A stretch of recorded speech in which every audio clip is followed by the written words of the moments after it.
বিসমিল্লাহির রহমানির রহিম। Model high স্কুলের সুপ্রিয় শিক্ষার্থীবৃন্দ, তোমাদের সবাইকে আজকের এই লাইভ সেশনে স্বাগত জানাচ্ছি। প্রিয় শিক্ষার্থী, আশা করছি তোমরা সবাই ভালো আছো। আর এই আজকের ক্লাসটি হচ্ছে 2022 সালে তোমাদের অষ্টম শ্রেণীর প্রথম ক্লাস। প্রিয় শিক্ষার্থী, যেহেতু এটি স্কুলের ক্লাস, তো তোমাদের প্রথম কর্তব্য হবে যে তোমাদের হাজিরাটা নিশ্চিত করা। তো তোমরা সবার প্রথম তোমাদের নাম রোল দিয়ে তোমরা হাজিরাটা নিশ্চিত করে ফেলো। ন্যারেশন শব্দের অর্থ তোমরা জানো? হ্যাঁ প্রিয় শিক্ষার্থী, যদি জেনে থাকো ভালো, যদি না জেনে থাকো আমি বলছি, ন্যারেশন শব্দের অর্থ হচ্ছে উক্তি। ন্যারেশন শব্দের অর্থ হচ্ছে উক্তি। আর এই উক্তি দুই রকমের হয়ে থাকে। এই উক্তি দুই রকমের হয়ে থাকে, যেমন ডাইরেক্ট, আরেকটা হচ্ছে ইনডাইরেক্ট। মানে হচ্ছে প্রত্যক্ষ পরোক্ষ। এখন তোমরা তো নতুন, ক্লাস 7-এ এই ন্যারেশন ছিল না, 6-এও ছিল না, আর ক্লাস 8-এ এসে এই টপিকটা সম্পূর্ণভাবে তোমাদের কাছে নতুন, তো একটু কনফিউশন হতে পারে। এই প্রত্যক্ষ উক্তিটা কেমন হয় দেখো, যেমন Rohan said, comma, inverted comma, I have done my duty. I have done my duty. Rohan কি বলেছিল দেখো, রোহান বলেছিল I have done my duty। একটা কথা, এটা হচ্ছে ডাইরেক্ট স্পিচ। আবার এটাকে ইনডাইরেক্টলি লিখলে কিভাবে হবে? Rohan said that. খুব মনোযোগ সহকারে খেয়াল করো, খুব মনোযোগ সহকারে খেয়াল করো, কারণ আমি প্রথমে আজকে যা বোঝাবো যে আসলে ন্যারেশনটা কি। আজকের ক্লাসে তোমরা শিখবে যে ন্যারেশনটা কি। আমি কিন্তু এই ক্লাসে তোমাদের বিস্তারিত শিখাতে যাব না। কি বলছি, আজকে শুধু শিখবো আমরা ন্যারেশন কি। আমি যদি নাই জানলাম এই জিনিসটা কি, তাহলে আমি কিভাবে অগ্রসর হব। আশা করছি আমার কথা বুঝতে পারছো। আজকে শুধু শিখব যে হোয়াট ইজ ন্যারেশন, ঠিক আছে? তো আশা করছি তোমরা আমার সাথে তালে তাল মিলিয়ে পড়বে এবং ধারাবাহিকভাবে প্রত্যেকটি ক্লাসে উপস্থিত থাকবে। এখন এটা হচ্ছে বলেছে ডাইরেক্ট। ইনডাইরেক্টে কি আছে? Rohan said that he had done his, he had done his duty, he had done his duty। এখন দেখো, এই দুইটা সেন্টেন্সের মধ্যে কোনো পার্থক্য কি তোমরা খুঁজে পাচ্ছ প্রিয় শিক্ষার্থী? যদি খুঁজে পাও তো বলতে পারো। তাহলে এখানে কি বলতেছে দেখো, রোহান বলেছিল। বাংলাটা দেখি, আশা করছি বাংলা দিয়ে শিখলে তোমাদের বিষয়টা একটু ক্লিয়ার হবে যে প্রত্যক্ষ কি আর পরোক্ষ কি। আচ্ছা, এখানে দেখো রোহান বলেছিল, রোহান বলেছিল কেন জানো? এই সেইড শব্দের অর্থ তো বলেছিল, কমা ইনভার্টেড কমা। খুব ঠান্ডা মাথায় খেয়াল করো। এখন আমি আমার কাজ বা কর্তব্য পালন করেছি। সে তার কাজটা করেছে, কর্তব্য পালন করেছে বা সে তার কাজটা করেছে। আশা করছি বুঝতে পেরেছ। এখন দেখো, রোহান বলেছিল আমি আমার কর্তব্য পালন করেছি। তারপরে এখন দেখো, এটা তো কি বলেছে? এটা ডাইরেক্টে এরকম হচ্ছে। আবার ইনডাইরেক্টে গিয়ে কি হবে? রোহান সেইড দ্যাট, রোহান বলেছিল যে। এখন দ্যাট শব্দটা এসেছে। রোহান, তোমরা সবাই লিখে নিবে, লিখে কিন্তু আমাকে মেসেজ করবে। হ্যাঁ, Shafi Khan, Saim, roll number 5, welcome Shafi Khan. আচ্ছা, তুমি কিন্তু লেখনি, তুমি নীলে না সবুজে, তুমি কিন্তু লেখনি। কমেন্ট করতে হবে কিন্তু, এগুলো দিয়ে কিন্তু তোমাদের খাতায় হাজিরা দেওয়া হবে, নাহলে কিন্তু অ্যাবসেন্ট ধরা হবে। রোহান বলেছিল যে। এখন কে বলেছিল? রোহান বলেছিল। দেখো, এখানে ছিল আমি, আই, আর এখানে কি? সে। এই বিষয়টা আমরা পরিষ্কার হব আশা করছি। রোহান বলেছিল যে সে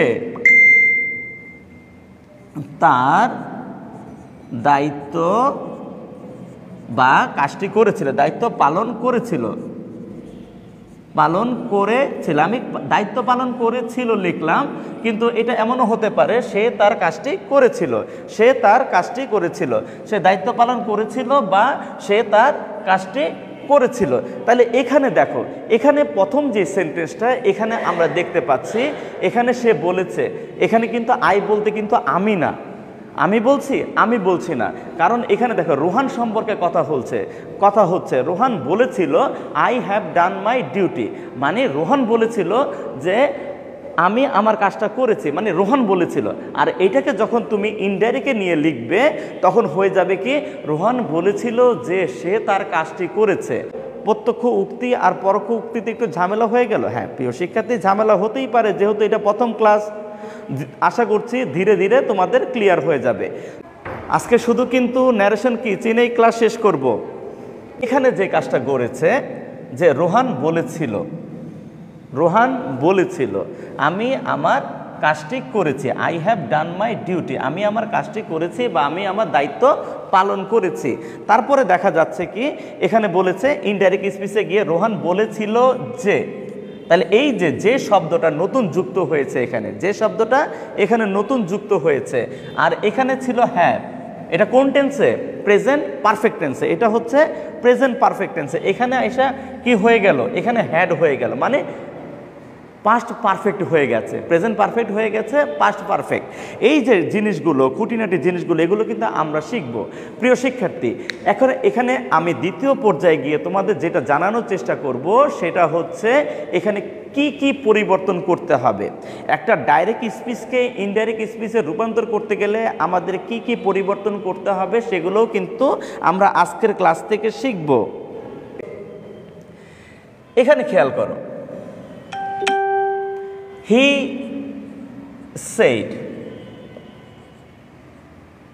said, I wrote a letter. He said, I wrote a letter. এখন দেখো, খুব খেয়াল করে দেখো, এখানে কে কথা বলছে? হি অর্থ আমরা জানি সে, সে। কিন্তু এই আই শব্দের অর্থ কি জানি? আমি। কিন্তু প্রিয় শিক্ষার্থী, এখানে আই বলতে কি মর্তুজা স্যার কথা বলতেছে? এখানে কি আই কে মর্তুজা স্যার? না, এখানে আই মর্তুজা স্যার না। এখানে আইটা কে সেটা আমাদের প্রথমে বুঝতে হবে। দেখো এখানে আইটা হচ্ছে কে, তোমরা কি বুঝতে পারতেছো? যদি বুঝতে পারো তো ভালো কথা, বুঝতে না পারলে আমি জানাচ্ছি।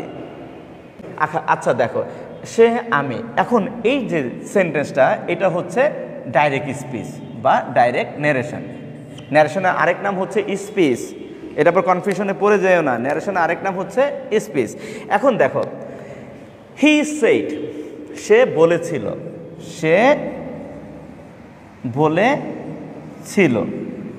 কমা ইনভার্টেড কমা। যখন কমা ইনভার্টেড কমা পাবে বুঝতে হবে যে কে কথা বলছে। আমি চিঠি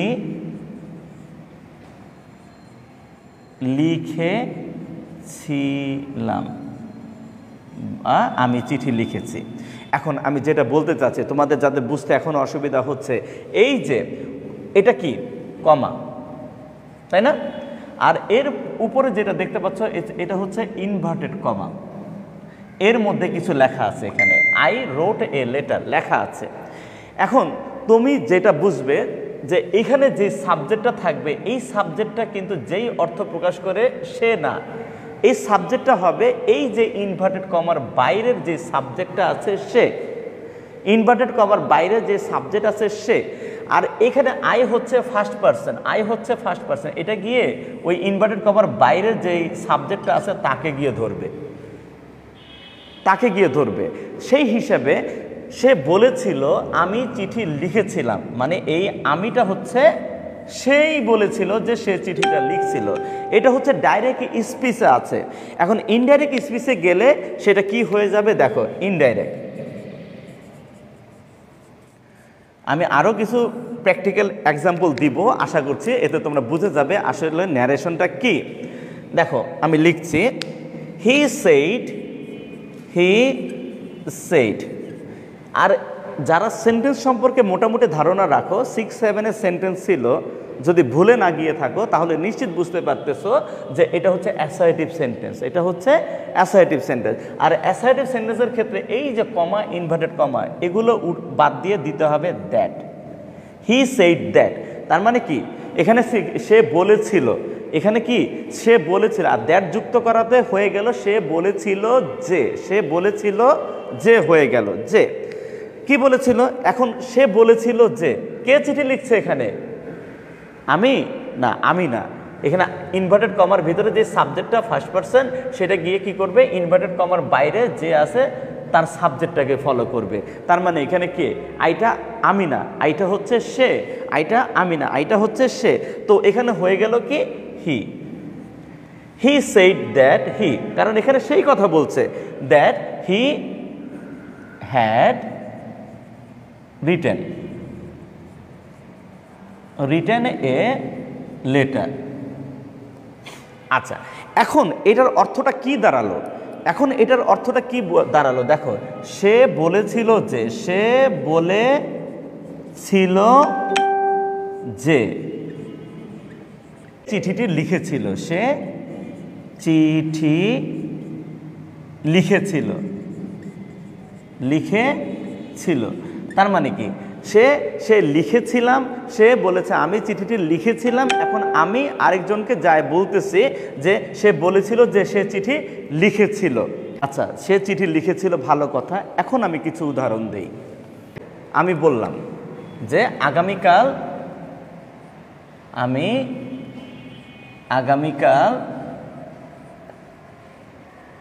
টেন্সের উপর ক্লাস দেব। মানে এটা উদাহরণ, আমি কিন্তু ন্যারেশনে ক্লাস নেব, টেন্সের উপর ক্লাস দেব, টেন্সের উপর ক্লাস দেব, এই কথাটা বললাম, উপর ক্লাস দিব। তাহলে এই কথাটা আমি বলেছি, আমি তোমাদের আগামীকাল টেন্সের উপর ক্লাস নিব। এখন তোমার কোনো বন্ধু তোমাকে জিজ্ঞাসা করলো যে কালকে কি ক্লাস হবে রে? আমার কথা বুঝতে পারছো? যেমন তুমি আমার সামনে আছো, আমি তোমাকে বলছি যে আগামীকাল আমি টেন্সের উপর ক্লাস নিব। এখন আমি তো তোমাকে বলেছি, এখন আমি নাই, তুমি বাসায় গেছো, তোমার একটা বন্ধু তোমাকে ফোন দিল যে কালকে কি ক্লাস হবে রে? তখন তুমি বলবা, দুইভাবে বলা যায় কথাটা। প্রথম যে ডাইরেক্ট স্পিচ সেটা শুনো, যে স্যার বলেছে আমি আগামীকাল টেন্সের উপর ক্লাস নিব। যে মর্তুজা স্যার, খুব খেয়াল করো, মর্তুজা স্যার বলেছে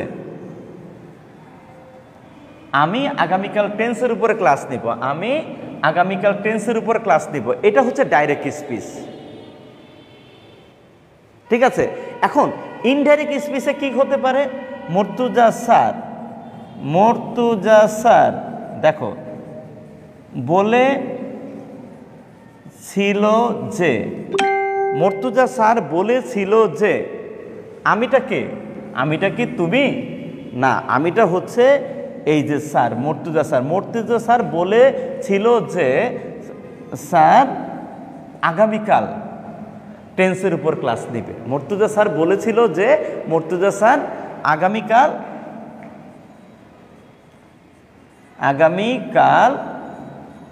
টেন্স এর উপর ক্লাস নিবে। এটা স্যার বলেছে স্যারের মতো, তুমি প্রথমে যেটা করলে সেটা হুবহু স্যার যেভাবে বলেছে সেভাবেই তুমি তোমার বন্ধুকে জানালে। তাহলে কেমন হয়ে গেল? আর এখানে কি ঘটলো? তুমি তোমার মতো করে তাকে জানালে যে স্যার বলেছে যে স্যার আগামীকাল টেন্সের উপর ক্লাস নিবে। আশা করছি বুঝতে পেরেছ। আমরা প্রত্যেক জীবনে যা কিছু করি তা সাধারণত ইনডাইরেক্ট স্পিচেই করি। আশা করছি বুঝতে পারছো প্রিয় শিক্ষার্থী যে ডাইরেক্ট স্পিচ কি, ইনডাইরেক্ট স্পিচ কি। এখন হচ্ছে সংজ্ঞা দেওয়ার পালা। ডাইরেক্ট স্পিচ কি? অবশ্যই এই ক্লাসটি ক্লাস 8-এর শিক্ষার্থীদের জন্য, কারণ তাদের জন্য এই টপিকটি সম্পূর্ণভাবে নতুন, ক্লাস 7-এ 6-এ ছিল না। আশা করছি আপনারা খুব মনোযোগ সহকারে দেখবেন এবং বাচ্চাদের উৎসাহিত করবেন ক্লাসগুলো দেখার জন্য। এখন এই যে ডাইরেক্ট স্পিচ, এর তো সংজ্ঞাটা জানার দরকার আছে। ডাইরেক্ট স্পিচ কি? ডাইরেক্ট স্পিচ কি? অবশ্যই তো এর ডেফিনেশন জানার দরকার আছে। ইনডাইরেক্ট স্পিচ কি? খুব মনোযোগ সহকারে, ইনডাইরেক্ট স্পিচ কি? হ্যাঁ, ডাইরেক্ট স্পিচ কি? আমরা কি জানলাম? কারো বক্তব্য সরাসরি যদি ওইভাবেই উপস্থাপন করা হয়, কারো বক্তব্য যদি সরাসরি উপস্থাপন করা হয়, সেটা হবে ডাইরেক্ট স্পিচ। কারো বক্তব্য মানে বক্তার বক্তব্য কোনো রকম পরিবর্তন না করে, লিখে নাও, বক্তার বক্তব্য কোনো রকম পরিবর্তন না করে যদি সরাসরি উপস্থাপন করা হয়, সেটাই হচ্ছে ডাইরেক্ট স্পিচ। আর যদি বক্তার বক্তব্যকে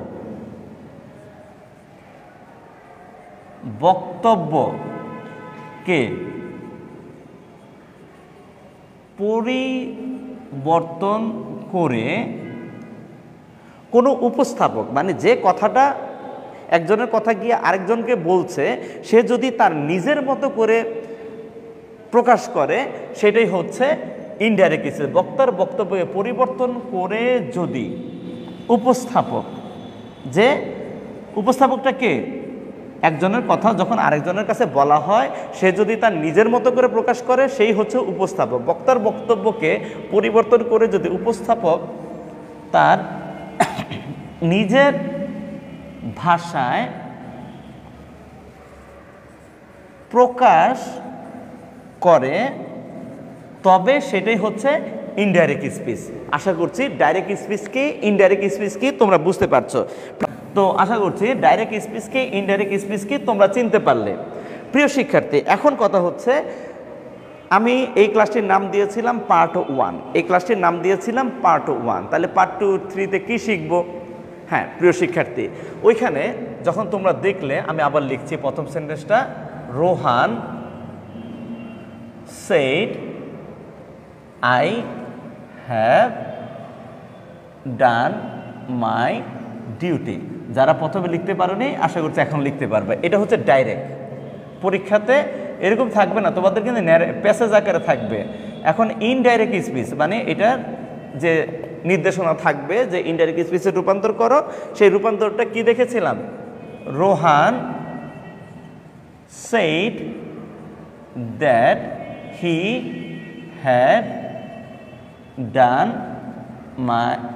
had done his duty। আচ্ছা, এটা ছিল ডাইরেক্ট, আর নিচেরটা হচ্ছে ইনডাইরেক্ট। এখানে দেখো, তোমাদের বোঝার সুবিধার জন্য বলছি, এটা হচ্ছে কমা, এটা হচ্ছে ইনভার্টেড কমা। তাহলে এখন এরপরে এখানে কি আছে? আই আছে। এখানে কি হয়ে গেছে? হি হয়ে গেছে। এখানে হ্যাভ আছে, এখানে কি হয়ে গেছে? হ্যাড হয়ে গেছে। এখানে কি মাই আছে, এখানে হিজ হয়ে গেছে। তার মানে কি অনেকগুলো পরিবর্তন হচ্ছে না? হ্যাঁ, একটি ডাইরেক্ট স্পিচকে ইনডাইরেক্ট স্পিচে রূপান্তর করতে গেলে অনেক কিছু পরিবর্তন করতে হবে। সেটা কি কি করতে হবে? পরিবর্তনগুলো কি কি? দেখো, ডাইরেক্ট স্পিচকে ইনডাইরেক্ট স্পিচে রূপান্তর করার জন্য যে পরিবর্তনগুলো করতে হয়, ডাইরেক্ট স্পিচ মানে ন্যারেশন কে ইনডাইরেক্ট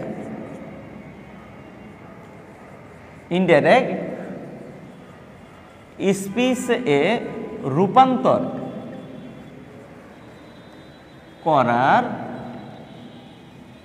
সময় যেসব পরিবর্তন করতে হয় তা হলো সুন্দর করে লিখে রাখো। এখন দেখো এখানে যে পরিবর্তনগুলো করেছি, প্রথম পরিবর্তনটা দেখো এখানে হ্যাভ ছিল, হ্যাড হয়ে গেছে। তার মানে প্রিয় শিক্ষার্থী, সবার আগে যেই কাজটা করতে হবে সেটা হচ্ছে টেন্সের পরিবর্তন তোমাদের জানতে হবে। আগামীকাল আমি এই টেন্সের পরিবর্তন সম্পর্কে তোমাদের ক্লাস নিব, যে টেন্সের রূপান্তরটা কি করে হয়। আচ্ছা, এরপরে যেটা করতে হবে দেখো, পার্সন এখানে আই ছিল, এটা কি করে হি হয়ে গেল, এটাকে বলা হয় পার্সন পরিবর্তন। হ্যাঁ প্রিয় শিক্ষার্থী, ডাইরেক্ট স্পিচকে ইনডাইরেক্ট স্পেসে রূপান্তর করতে গেলে তোমাকে কি করতে হবে? টেন্সের পরিবর্তন করতে হবে, তোমাকে পার্সনের পরিবর্তন করতে হবে। এরপরে আরও কিছু পরিবর্তন আছে যা এখানে তোমরা এখন দেখতে পাচ্ছ না, কিন্তু আরেকটা পরিবর্তন, সেটা কি? এই যে কমা ইনভার্টেড কমা উঠে, কমা ইনভার্টেড কমা উঠে এখানে কি ব্যবহার করেছি? কমা ইনভার্টেড কমা উঠে এখানে কি ব্যবহার করেছি? দ্যাট ব্যবহার করেছি। হ্যাঁ, তাহলে 3 নম্বর যে পরিবর্তনটা সম্পর্কে আমরা আলোচনা করব, comma and inverted comma, inverted comma, comma and inverted comma. Comma হচ্ছে এইটা, আর ইনভার্টেড কমা হচ্ছে সেন্টেন্সের উপরে থাকে, দেখবে এই ইনভার্টেড কমার উপরে যে কমা এবং ইনভার্টেড কমার পরিবর্তন করতে হবে। এরপরে আরও কিছু আছে, সেটা হচ্ছে যদি সময় উল্লেখ থাকে, ডিস্টেন্স মানে এখানে হচ্ছে কি, এখানে যদি বলা থাকে যে এখানে লিখতে হবে সেখানে, এই যদি থাকে মানে দিস যদি থাকে তোমাকে লিখতে হবে দ্যাট, এরকম কিছু ডিস্টেন্স, টাইম, প্লেস এবং ডিস্টেন্স, ডিস্টেন্স আর প্লেস যদি উল্লেখ থাকে সেটা পরিবর্তন করতে হবে। তো প্রিয় শিক্ষার্থী, আশা করছি বুঝতে পারছো যে কি কি পরিবর্তন করতে হবে। একটা ডাইরেক্ট স্পিচকে ইনডাইরেক্ট স্পিচে রূপান্তর করতে গেলে আমাদের কিন্তু এই কাজগুলো অবশ্যই করতে হবে, তখন কিন্তু সুন্দরভাবে হবে। আশা করছি বুঝতে পারছো। এখন যদি বুঝতে না পারো তোমরা কিন্তু আমাকে আবার জানাতে পারো যে স্যার আসলে কি হবে। আগামী ক্লাসে কি শিখবো? ক্লাসের টাইম শেষ হয়ে যাচ্ছে, পরবর্তী ক্লাস শুরু হয়ে যাবে। প্রিয় শিক্ষার্থী, আগামী ক্লাসে আমরা একটা ডাইরেক্ট স্পিচকে ইনডাইরেক্ট স্পিচে রূপান্তর করতে গেলে যে টেন্সের পরিবর্তন করতে হয় সেটা কিভাবে করতে হয় তা জানতে হবে। এই জন্য তোমরা এইচডব্লিউ হিসাবে যা পাবে তা হচ্ছে আজকের যেটা সিডব্লিউ করিয়েছি সেটা তো তোমরা এইচডব্লিউ করবে, সাথে সাথে কি করবে? তোমরা টেন্সের স্ট্রাকচার মুখস্থ করে রাখবে। তোমরা টেন্সের স্ট্রাকচার মুখস্থ করে আমাকে অবশ্যই মেসেজ করবে। আমি কিন্তু মেসেজ চেক করব, আমি কিন্তু মেসেজ চেক করব।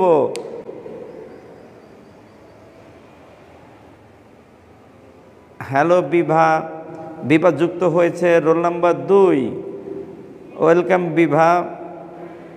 আচ্ছা, ধীরে ধীরে তোমরা যারা লাইনে যুক্ত আছে তাদেরকে বলবো এই ক্লাসটি কিন্তু সবার মধ্যে শেয়ার করে দিবে এবং সবাইকে বলবে ক্লাসটি দেখতে, এবং যেই অংশগুলো বুঝতে পারোনি সেই অংশগুলো সম্পর্কে অবশ্যই কমেন্ট করবে। আমি অবশ্যই সেগুলো আগামী ক্লাসে আলোচনা করব, এবং সাথে সাথে যে সিডব্লিউ এইচডব্লিউ দিলাম তা তো দেখতেই পেলে, অবশ্যই করবে। তো সবাই ভালো থাকো, আজকের ক্লাসটি এখানেই শেষ করছি। আল্লাহ হাফেজ।